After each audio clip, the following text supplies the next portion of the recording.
धारण करे तो धर्म है वरना कोरी बात। सूरज उगे प्रभात है वरना काली रात। आओ बुद्ध को समझें और उनकी शिक्षा को समझें। भगवान बुद्ध की पौराणिक और अलौकिक व्याख्या के धुआंसे में अक्सर उनका सही व्यक्तित्व धूमिल हो जाता है और ऐसे ही धूमिल हो जाती है उनकी कल्याणकारी शिक्षा। हम ऐसा न होने दें, इसी में सबका कल्याण समाया हुआ है। गौतम बुद्ध हमारे देश के एक ऐतिहासिक महापुरुष हुए। उनके तथा उनकी शिक्षा के बारे में वास्तविकता की खोज करनी हो तो उनकी अपनी वाणी का सहारा लेना उचित है, न कि किसी अन्य के कथन का। औरों का कथन सही भी हो सकता है और अपनी मान्यताओं के रंगीन चश्मे से देखा गया हो तो गलत और भ्रामक भी। भगवान बुद्ध की मूल वाणी अपने देश में लगभग 1,500-2 हज़ार वर्षों से विलुप्त हो गई, परंतु सौभाग्य से पड़ोसी देशों में यहाँ से जैसी गई उसे वहाँ ठीक वैसे ही अपने शुद्ध रूप में संभाल कर रखा गया। इतने लंबे अंतराल के बाद वह भारत में पुनः लौटी है। हमें उसका लाभ लेना चाहिए।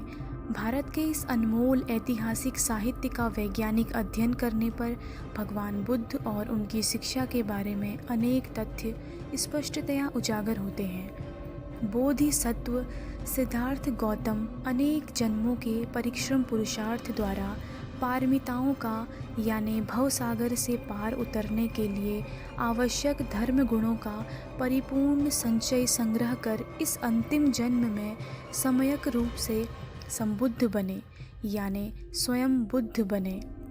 किसी की कृपा द्वारा ऐसा नहीं हुआ। गौतम बुद्ध भगवान कहलाए।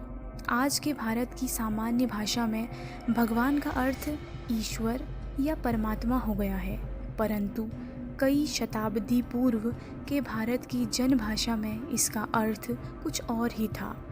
बुद्ध वाणी स्पष्टतया कहती है कि भग्ग रागो भग्ग दोषो भग्ग मोहोति भगवा।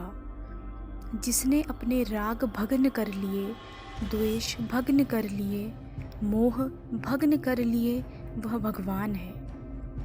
इस अवस्था को प्राप्त कर कोई भी व्यक्ति भगवान बन सकता है।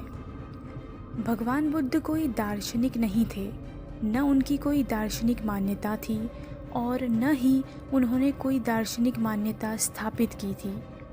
जब किसी ने उनसे पूछा कि आपकी दार्शनिक मान्यता क्या है, तो उन्होंने कहा, हे वत्स, तथागत की दार्शनिक मान्यताएं दूर हो गई हैं, यानी वे दार्शनिक मान्यताओं से ऊपर उठ गए हैं।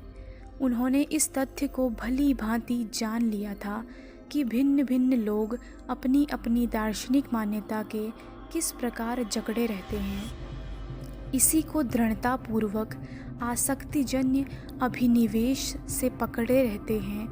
वे आसक्तिवश इतने अंधे हो जाते हैं कि अपनी मान्यता को तो सच मानते हैं और दूसरे की मान्यता को झूठ। यही सत्य है, अन्य सब झूठ है। सभी लोक प्रचलित दार्शनिक मान्यताएं बुद्धजन्य कल्पनाओं पर अथवा अधूरी अनुभूतियों पर आधारित है। भवतु सब मंगलम।